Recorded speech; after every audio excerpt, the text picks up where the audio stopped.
I dropped out of college because I was poor. And I came back home and humbly went back to my parents' house and started living with them. And then I said, you know what? I know I want to be in the fitness industry. There are a lot of people, ideas people in the world, but the ones who succeed the best are the ones who actually obsess about the execution of the idea, not the idea in itself. We believed in people who invest in the most important asset in their life. And everyone thinks it's the business they create, but it's actually themselves. You have to be accepting of people's strengths and weaknesses and want to collaborate and work together. The Noti presents Growth Diaries, the fascinating stories behind the best brands in beauty, wellness, and fitness. Hosted by Sudhir Koneru. Imagine walking into a gym at 2 a.m., swiping a key, and stepping into a space that's always open, always ready. Sounds obvious now, right? But back in the early 2000s, this was unheard of. And that's where Dave Mortensen changed the game. Dave isn't just the co-founder of Anytime Fitness. He's the driving force behind a fitness revolution. He took a simple yet radical idea. What if gyms were open 24/7, everywhere? And turned it into the world's largest fitness franchise with over 5,000 locations across 40 plus countries. But here's the real kicker. It wasn't just about gyms. It was about giving people the freedom to own their health and entrepreneurs the chance to own their future. Dave is a disruptor, a culture builder, and a leader who believes that business isn't just about profits. It's about purpose, people, and play. And that philosophy didn't just build a brand, it built a movement. So how do you scale a global empire while staying true to your values? How do you create a high-performance culture where people don't just work, they love their work? Today, we get to hear it straight from the man himself, Dave. So welcome to Growth Diaries, Dave. You know, I've been such a big fan of your business because of the sheer scale and number of people you touch in terms of, because I've been a firm believer about this industry. I love this industry, how it touches people's lives, makes them feel good coming out, not just looking good. And so your business has been, of course, the most successful business in this industry. So I'm trying to get to the core of, I want to peel this up a little bit and say, what is the secret of success for building this? Of course, at different stages, the companies go through different kinds of challenges. But at a big picture, what do you see as the success criteria? What made Anytime Fitness and your overall Self Esteem Brands and Today Purpose brands as successful as it has been? Well, me, of course. No, I'm kidding. I'm kidding. No. Well, first, thank you for having me on. I don't do a ton of these, but I will do them for people I truly respect.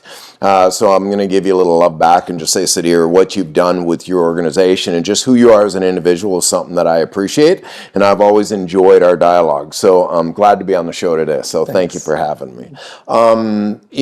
Success comes over time, right? And I think your best entrepreneurs in the world are always looking at improving and growing. And I think the evolution of not just your business, but yourself as an individual over time is what will drive success. And that evolution for every person happens in different ways, but they're evolving. Some do it through reading. Some do it through school and education and all the things that they do, and then their experiences in life. I think for our success and our organizational success, it's taken all of those different learnings and bringing on people on your team that believe in that evolution and bring their best practices to play that make great success in an organization. Great. The beauty, wellness, and fitness industries touch our lives like no other industry does. And every brand that has succeeded in this industry has a wonderful story behind it. They have stories that engage, stories that we can learn from, stories that inspire all of us. And I'm here to bring you these stories and introduce you to the wonderful people behind these brands. So if you're enjoying this, do press like and hit the bell icon to subscribe, so you'll be the first to know when a new episode comes in.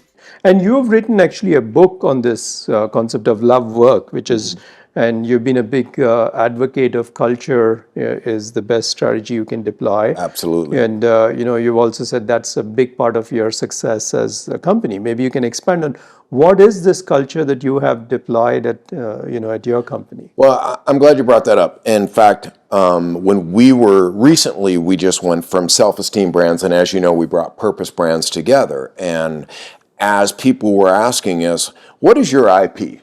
What is your intellectual property? And it would blow a lot of people away. We've got Anytime Fitness in 50 plus countries, over 5,500 locations. And, people ask, is it the door access? It is the way you design the facilities. And I would say, no, it's not the product at all. None of it is the product. The IP of Purpose Brands in our future is really the same 4 Ps that sit on our wall. And it's really the culture we've created and the environment we put together, not just inside our 4 walls, but is outside in all of our systems out there. And it's our belief in our developing the right culture. And an example of that, people love examples, and I'll give you my greatest example. You go to Japan today. Japan today has 350 Anytime Fitness copycats. 350 different brands. Think about that. That said, you know what? This 24-hour access thing is easy. You can build a 4-wall system. You do it about 4,000 to 5,000 square feet. You make sure people can come in 24-hour access. And of those 350 brands, if you accumulate all of their stores, they're not 50% of the scale and size of Anytime Fitness in Japan.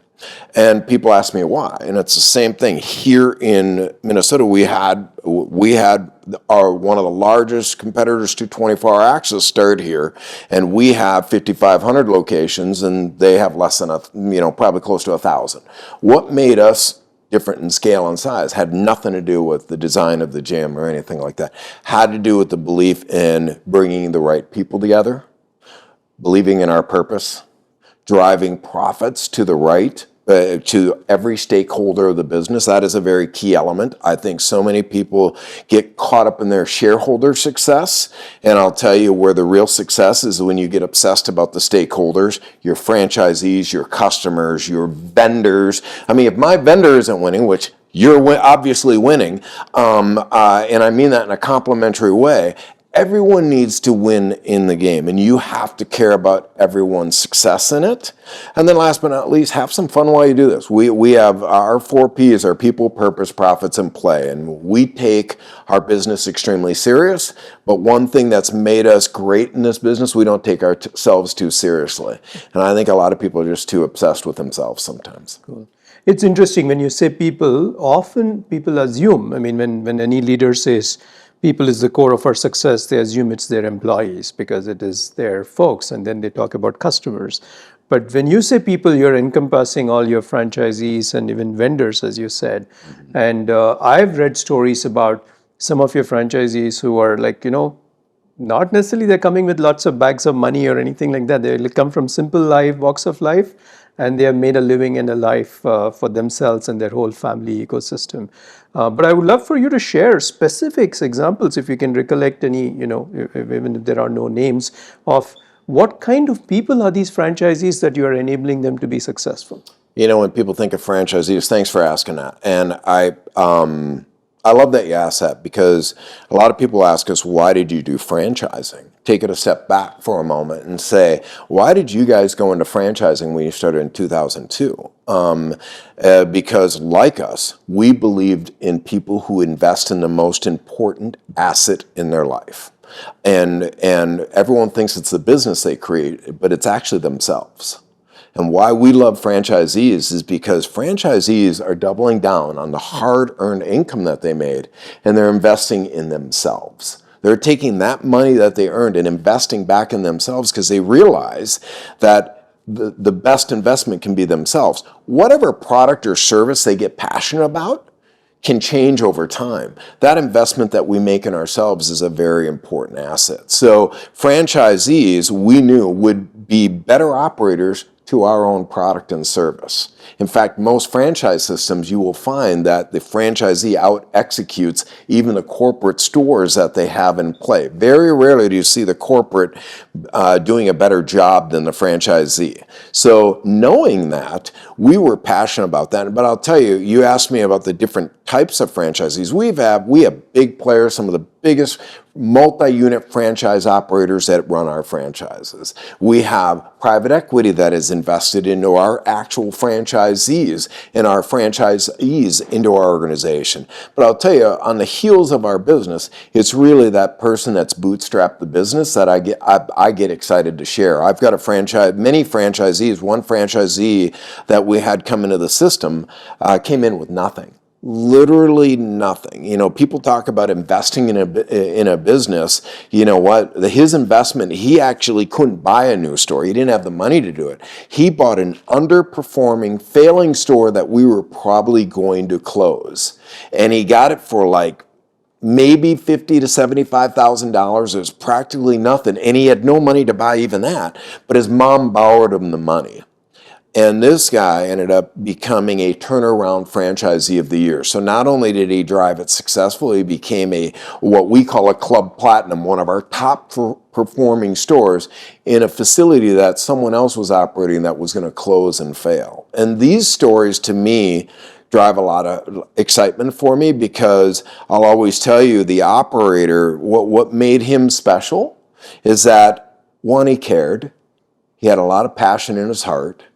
He followed the play, but he became an executor. I say all the time that there are a lot of ideas people in the world, but the ones who succeed the best are the ones who actually obsess about the execution of the idea, not the idea in itself. Because failure in ideas never are the idea. Rarely is the idea the bad play. My business partner will tell you that all the time. What we did, if we have an idea that failed, it's because we probably didn't execute it that well. This franchisee not only did a turnaround of the Club of the Year, he did more than one. He did multiple. He won that award, I think, 2 or 3 times, ended up being a multi-unit operator, and at a young age of the 30s, sold all of his facilities and is a multimillionaire and actually bought his mom her own house. So when you think of what franchisees can do and what people can do, it's inside them what really drives the success. Cool. It's wonderful to see these kinds of stories, because as you know, there was a time where I was passionate to say I'm going to open fitness stores and go help people, feel good, and wellness was an important thing.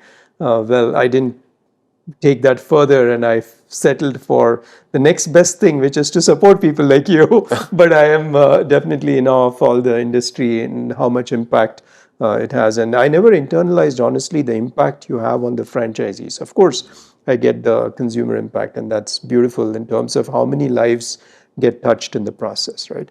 So having said that, see, there's a whole ecosystem of how you built it with franchisees and how you've supported them, etc. But your success in the early days, if I unwind back, you've created values after you became a little bigger and established a whole process and approach. But what do you attribute, if you go back to your early days, to your success? Because I understand, you dropped out of college and you were, how did you start your first gym? Maybe you can share that. And then I want to know, starting your first gym doesn't mean it is the thing, but from there, how things unfolded. We'll come to that in a bit. Yeah. Many things probably drove that, right? But I would tell you, I'll start a little bit with me, right? I came out of college. I dropped out of college because I was poor. I mean, that's why I dropped out of college. I didn't have the money to pay for college, and I was paying for that on my own. And I came back home and humbly went back to my parents' house and started living with them. And then I said, you know what? I know what I want to do. I know I want to be in the fitness industry. I knew I could make a change in that, and that was my passion. So, but I didn't have any degree or anything, so I took a front desk job at a local health club, and I think I was getting paid $4 an hour at the time. And I worked my way up that chain by just, again, obsessing about being really good at whatever I was doing. I was extremely competitive. I met my business partner, probably Chuck Runyon. I met him within a year of working at that facility. He was actually managing another store. I got promoted to manage a store, and we both just saw business in a different way, and we both had desires to do more in life, and we started a consulting firm. That consulting firm traveled all across the U.S. working in about every state. It ended up becoming the largest consulting firm working with independent and franchise gyms, believe it or not. It's how we decided, believe it or not, to do franchising, because we saw a different set of eyes on a franchisee than we did on other facilities that were not being managed by someone who was investing in themselves. So that's how we kind of started our business. But those desires, I think the key attributes for both Chuck and I is we're both extremely competitive. We're never settled on where we are today. We're horrible. I mean, if you saw us two in a room, we would tell you that we suck every day. And that's horrible to say, but we do. We don't tell our teams that all the time because you can't demotivate your team. But I would tell you, we have such a desire to get better every day. That never changed over time. And, when we started our business, it wasn't our 4 Ps. It was really started with profits and probably play. That's what we gave a damn about. We liked people, but we didn't put a focus on it. And we were really focused on making money, and we were focused on having fun doing it. And we were really good at both. But as we grew, a lot of people said, what was a tipping point? For us, there were 3 of us. And we were doing really, really well. We probably had about 800 facilities, and we decided we wanted to do more. But where the separation happened, we realized this business, and this is where I think if people started this way, they would do better. So here's a lesson for people. Don't make it about yourself. Make it about everybody else. And we realized this business is bigger than we are. This business is going to outlast us. And it's not, we started to realize we were on something that could be a legacy and could be legendary, something that could last the test of time, past Chuck and I. And we wanted to build something that was special. And that's where back in 2009, we actually bought our partner out. And that partner was more focused on, nothing wrong with this. Great guy. He was focused on making money, and that was his number one thing. He shareholder value was number one to him. And we thought, no, we want to invest back in this business. We want to invest back in our people. We want to invest back in our franchisees and our customers. And we had to make those investments. So we bought him out and started that development. That's when we came up with our 4 Ps of people, purpose, profits, and play. And we built our first vision statement of improving the self-esteem of the world, and we're really excited about that. And that's evolved into now Purpose Brands today, and we've changed one of the Ps. It used to be people, purpose, profits, and play. We changed profits, but you'll like what we changed it to. We actually changed it to performance. And the reason is because we wanted to focus on the drivers. But even our vision and the way our IP that I talked about should change over time. There should be no sacred cows in a business. Great. I think, and it's, clearly at the right time having these kinds of value systems, and especially I loved your message around changing this, improving the self-esteem of the world as a purpose. It's a beautiful purpose and brings people together, I think. And in terms of creating a legacy, you're right. I mean, you've created a company with legacy. You've been successful in handing over the, ownership to Tom to run the company and say, okay, you can run it. And your success and my success are good things, right? Yeah. And I'll tell you, with me, I rarely spend a lot of time thinking about my own success. Yeah. There was a day I did that when I was younger, but today the greatest success I can have is watching others and being a part of that journey with them. And if you care about other people's success as a leader, you'll become a really fabulous leader. Cool. But anyway, that's the well-deserved thing that, given the way you think about this, it's well-deserved. You were also recently the Minnesota Hall of Fame for the business group here. And I'm sure it was well-deserved. I was watching. No one likes to talk about the Hall of Fame, though. Yeah. I'm not dead yet. No. I'm just Still, but I mean, it's a good recognition in terms of the whole thing. Growth Diaries is brought to you by Zenoti, the software trusted by over 30,000 salons, spas, med spas, and fitness studios.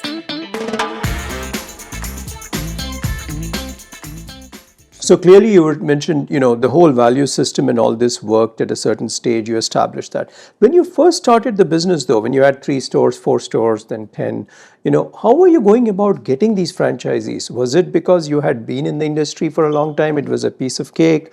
Because many people, of course, who are, listening to you are running businesses which have 5 stores and they're trying to get out of the, track. So it's funny you ask that question because I constantly tell people that story, and I constantly tell them don't follow my model. But let me explain why. I sit at the International Franchise Association. I just spoke at their emerging franchise conference.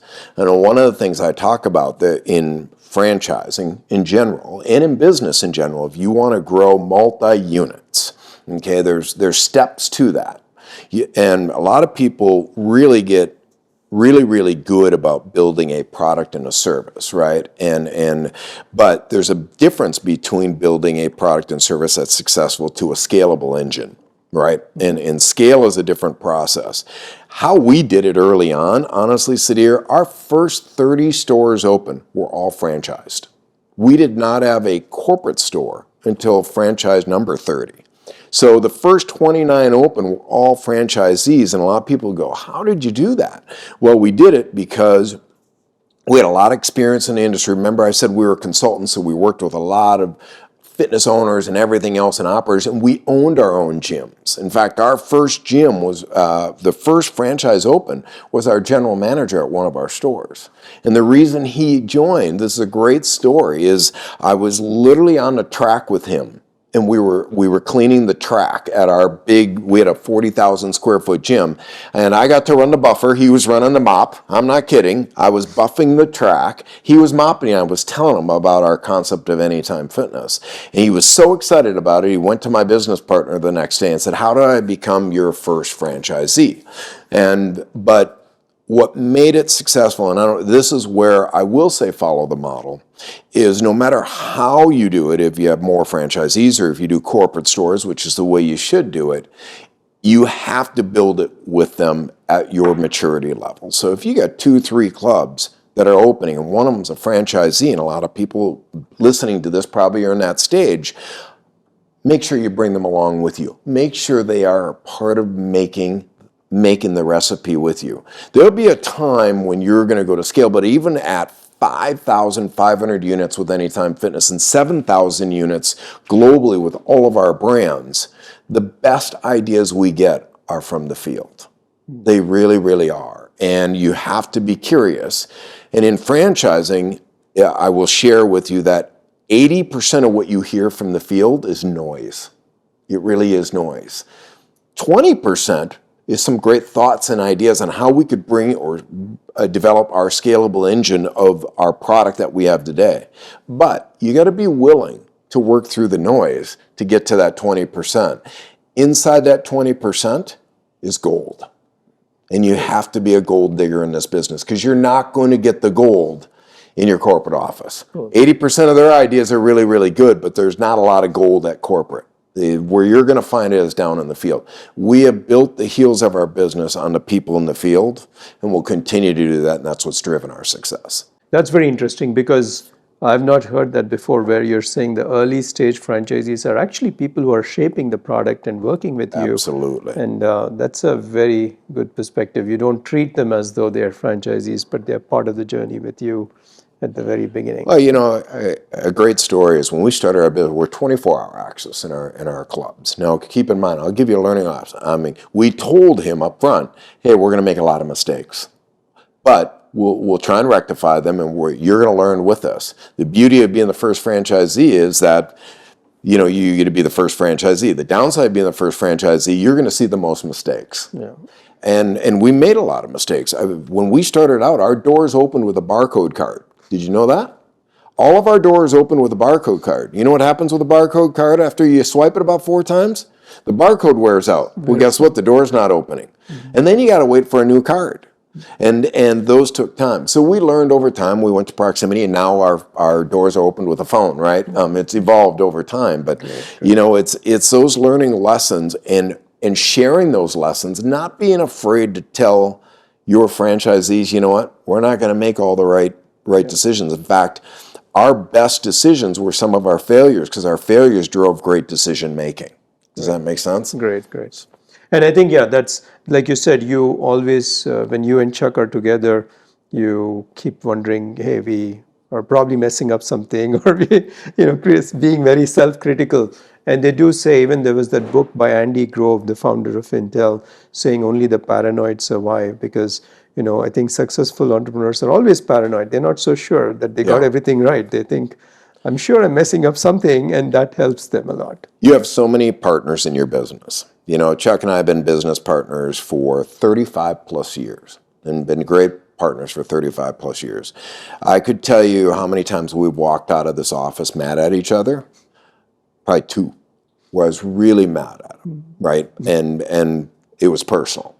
All the other times, and we cleared that up really, really quickly. And all the other times, we don't take it personal. And when you build a team, you have to have a team that's going to challenge you. We are abnormal that I don't care who you are in our business. The worst voice in the room is the one not speaking. We want to hear your voice, want to hear your thoughts, and we don't want you to conform. If you're conforming to everything we're saying, you're probably not a value add to this team, right? I want you to challenge us. And Chuck and I have taught challenge is a positive thing. In fact, most business partnerships fall apart because they can't agree on something.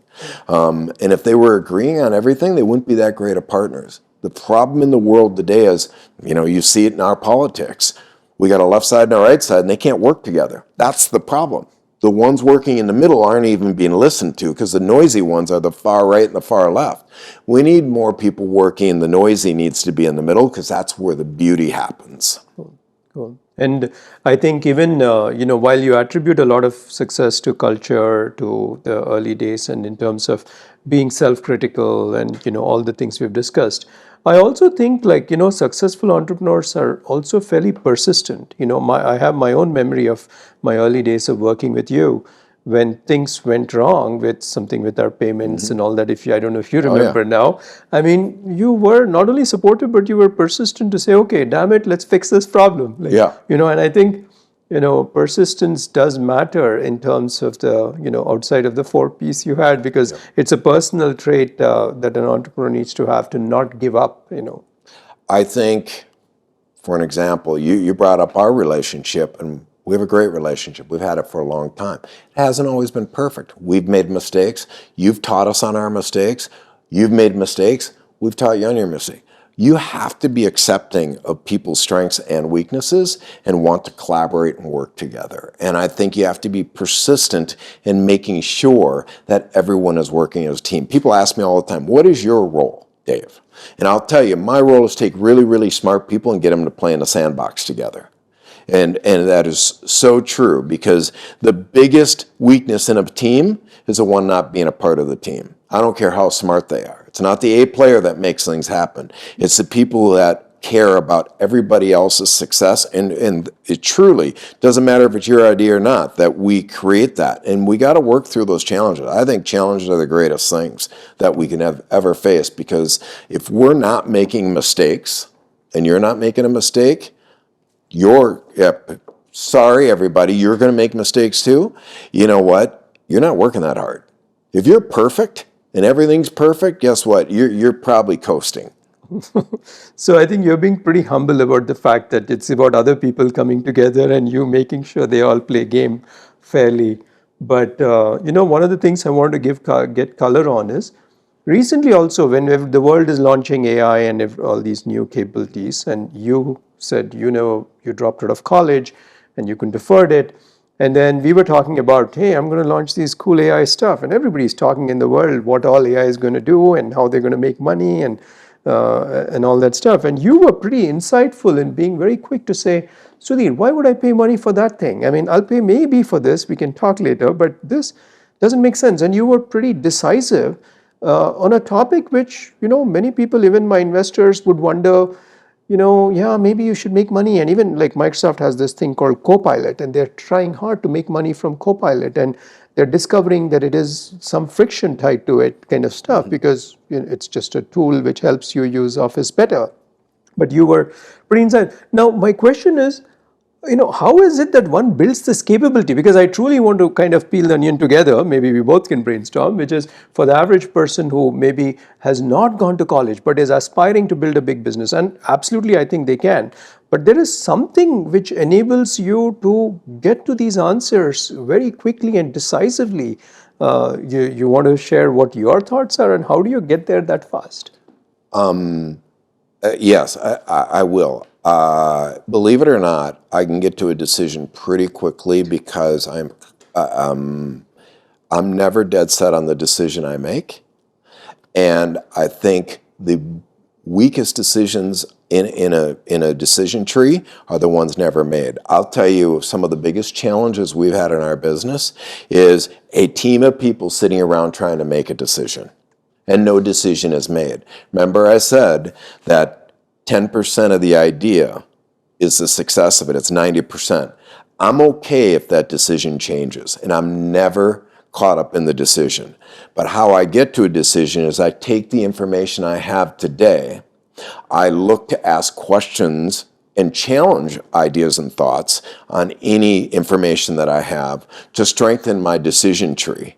And I'm willing to listen to others who challenge me on that decision to make it stronger. AI was a great one in our discussion because you shared some information you were doing I didn't know, and it challenged us to go, let's look deeper into that. For an example, which you gave us some thoughts and ideas, and we said, let's look deeper into that. And I'm always, I'll tell you one little other element that I probably am very obsessed about is I'm a very outcome-based person. So in any thoughts that I don't want to have a long conversation on something if I don't know where I'm going. So many people have these ideas and they have no idea what they're trying to achieve. I'm a big proponent of any idea that you have, start with the outcome, and then let's work through the tasks to get there. But if you're starting with all the things we're going to do, I can't tell you how many times at the end of the conversation I'll go, well, what's it going to achieve in the end? Because that sounds like a lot of work for nothing.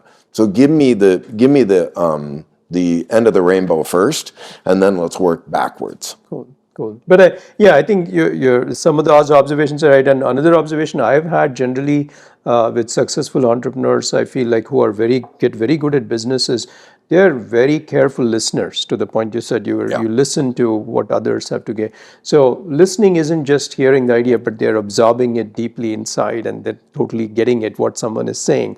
I think if people can build great listening skills as entrepreneurs, it helps them a lot in terms of down the road. If they're not listening to the 80-20 breakup and the 20% of the ideas which are brilliant ideas on the table, they lose out. So I think you'll appreciate this, and I'm not saying this for anyone listening because you are a vendor of ours, right? And I think the biggest weakness with any business is sometimes they're not listening to their vendors. Yeah. And I agree with you 100%. We always have to remind our teams, don't dictate the process.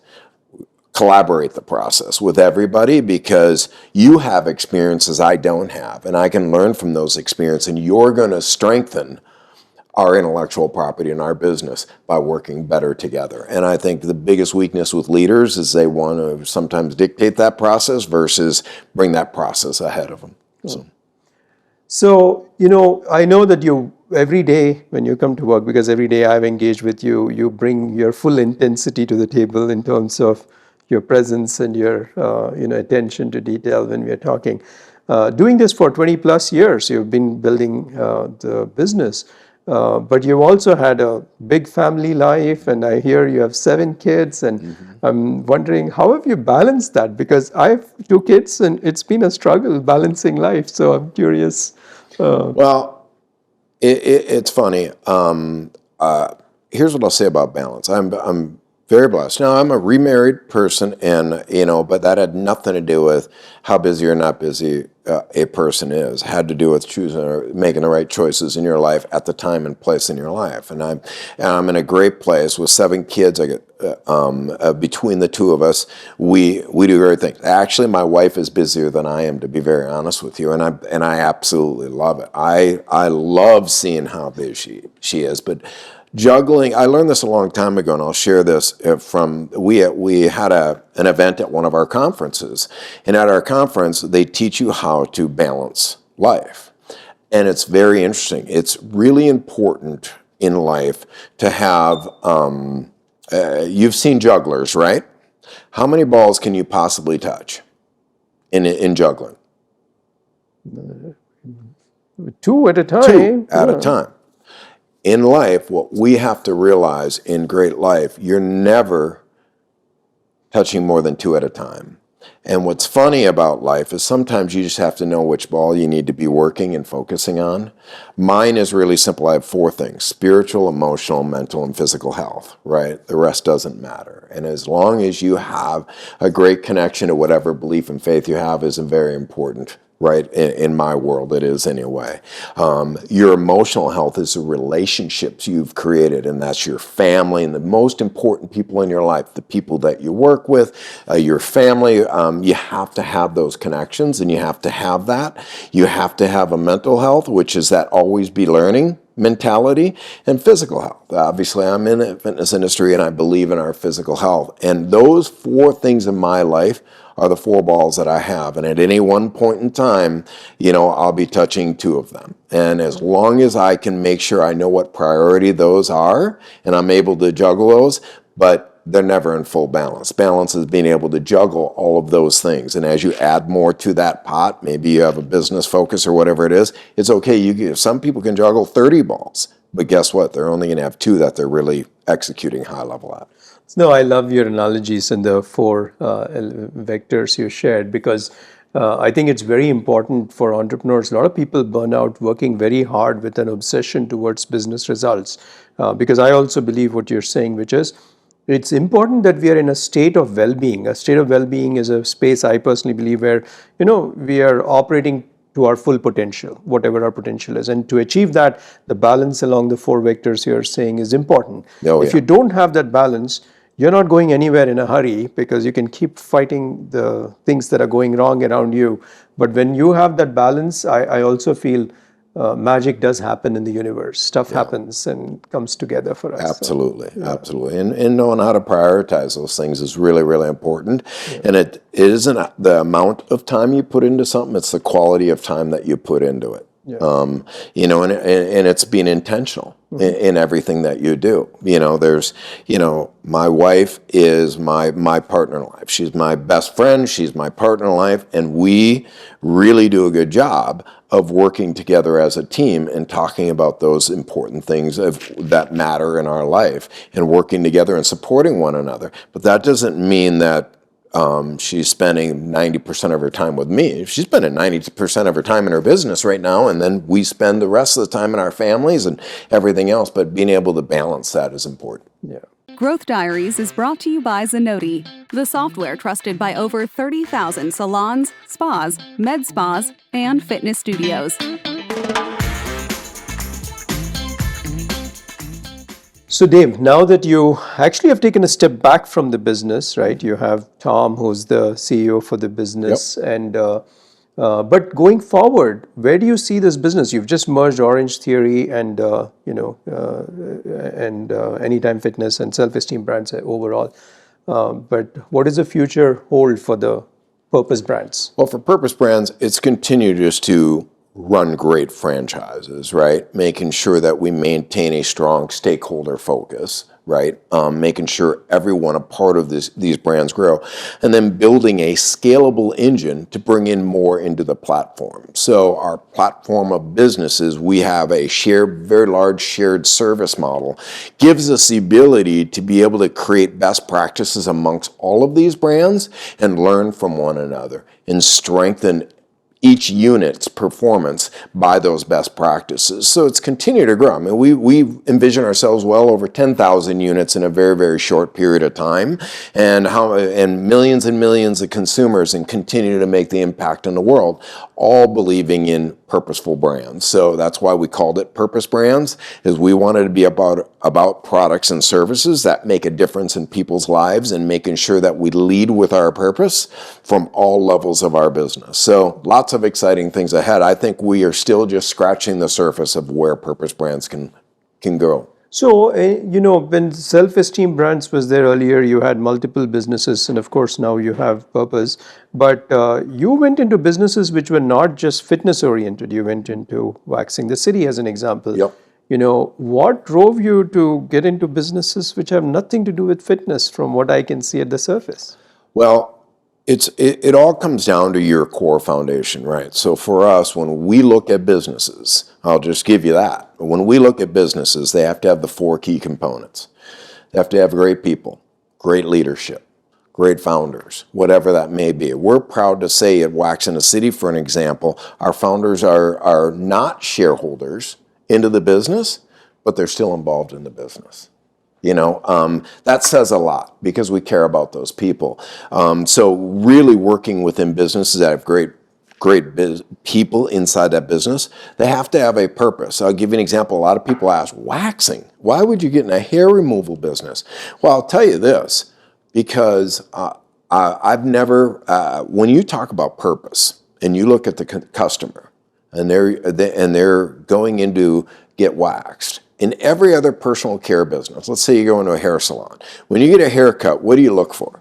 You look for people to look at you and say, a nice haircut. Nice and that haircut, makes you yeah. feel good, right? Well, guess what? In waxing, no one's seeing your haircut. Very rarely. No one's going to look at your pits and say, hey, look at that. You got your pits waxed. But what we do know is when a customer walks out of a waxing store they build what I call a level of confidence, because remember I talk about investing in yourself? I took my time to go invest back into me. That makes me feel more confident. That's very purposeful. And making sure that we live and talk about that purpose and care about that purpose and understand why our customers are coming into our business and what value point they get out of it, and is it something that really is improving their life, is something that's important to us. So that's how we choose our businesses. Now, there's a lot more to that process. When they check all the four boxes, and then you got to go through diligence and all that kind of stuff. That's a harder process, but that's how they get in the door. Now, from which one we choose will change over time. Now, today, we will look at bringing on brands with a little bit more scale. And I'll tell you why, is because we want to bring the most value to our business.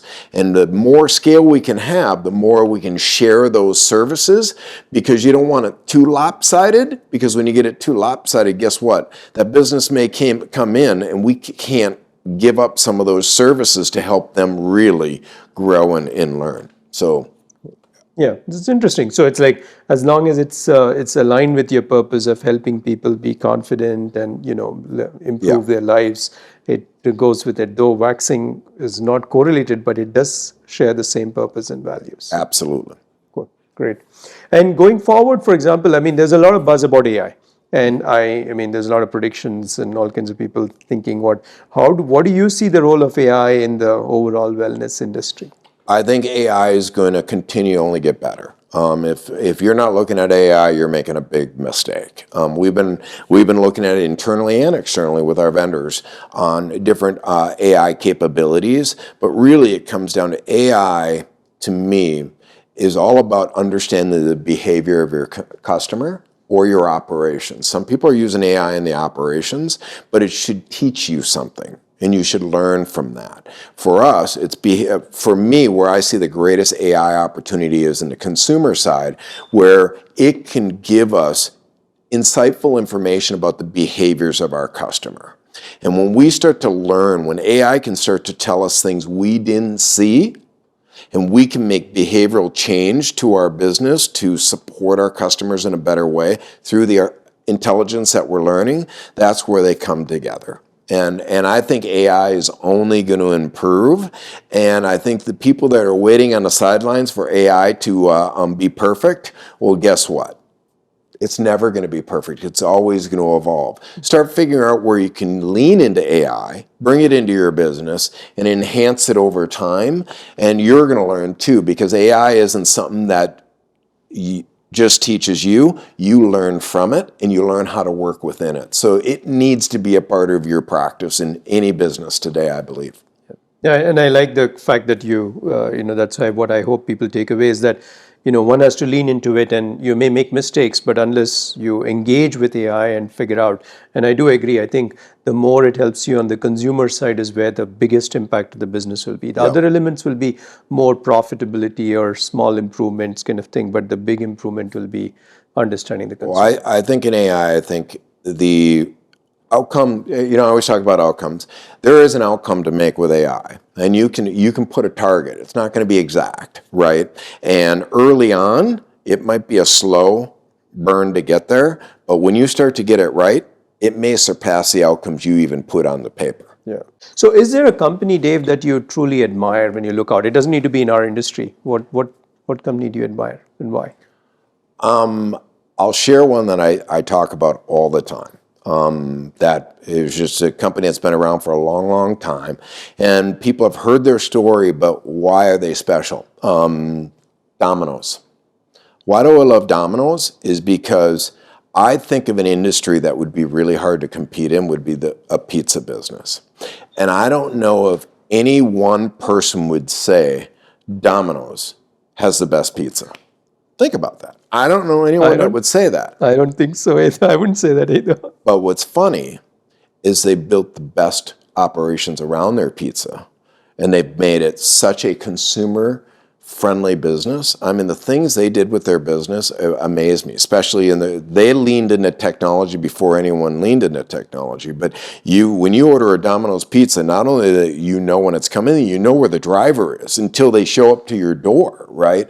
And they've made it easier and more simple to get your pizza, and they've made it accessible, and it's good enough. The pizza's good enough. I mean, and they've made it affordable. They did all the right things within their pizza business. So I love Domino's. I think Starbucks has done some beautiful things. And then small businesses, Crumble Cookie. And there's some challenges in businesses too, but that's okay. But the simplification of these businesses that have come out and done these great things have been just what makes me intrigued by business. Cool. Interesting. So they're very unique business models. But in that light, since we're talking about even smaller companies, if somebody's trying to be an entrepreneur today and trying to scale a business, what advice would you have for them? Oh, my biggest advice, and has been I believe has been the number one thing that's helped me become the leader I am today and continue to grow, is put yourself around other people that are really, really smart.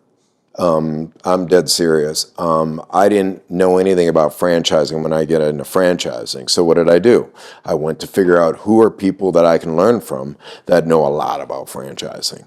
And every part of the business, if it was about marketing, if it was about IT, whatever it is, I think networking yourself for the right reasons to learn, not to put yourself out there. There's too many people spend too much time doing a lot of personal publication rather than worrying about how they're going to grow and learn. They want to tell everyone how much knowledge they have versus getting around people that'll give you and you can gain knowledge from. And I don't care how smart you are. You can learn from anyone. You can learn from a 2-year-old if you're willing to watch them and learn from them. And I think being curious about learning from others and putting those things into practice is what makes great entrepreneurs. Great. It's refreshing to hear you say that, because even in my early career days, and I came out of college, I went and worked at Microsoft, and I was surrounded by all these smart people, and I was learning, and I was really happy because every day I come into work, I'm learning something new. But after about 3 years, I decided to move to a different part of Microsoft called consulting services, where I have to go work with customers. Mm-hmm. And suddenly customers were looking at me as I am the hotshot who's supposed to solve their problems. And I'm in this room, everybody's looking at me as the expert, and that scared the heck out of me.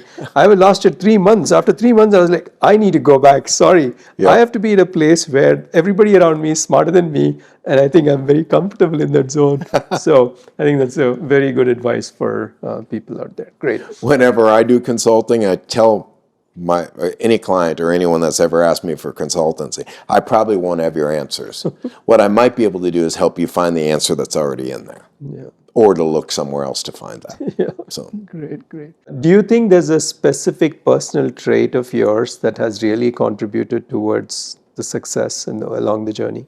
I think there's a handful of them. And I think obviously, we've talked about it already, but super competitive. I don't want to lose. Okay, I don't have to win a battle, but I do want to win the war, right? So I think being super competitive, I want to win most battles too. So I've got a pretty competitive trait there. I think there's a trait that I think is very important. That is it's a 4-letter word, and it's care. And I truly care. And I meet so many leaders that it almost makes me sad because they lack the care about it. They can be the smartest people in the world, but I care about the business. I care about the people. I care about my customers' success. I care about all elements of life. And I think having that care button, having a competitive spirit, and I'll throw one more C, and continue to be curious. I'm just a curious person. I'm always curious about what others are doing and why they're doing it, and it doesn't matter where it is in the business. Those 3 traits right there, I think, are all very, very solid traits that has helped me be who I am today.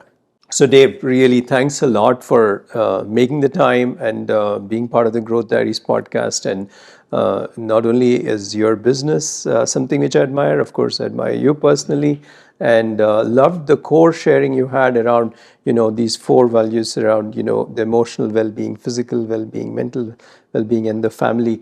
Everything being balanced is so important in life for beautiful stuff to unfold in our lives, in our business. Yeah. And I think many people don't put the value to those basics, and they're chasing very aggressively towards goals they have to achieve. I loved all the insights that you have shared with everyone, and thanks a lot for making the time. Thank you for having me. Again, I've always appreciated our conversations, and I'll look forward to many more in the near future. So thanks for having me on today. Great. Thanks, Dave. Growth Diaries is brought to you by Zenoti.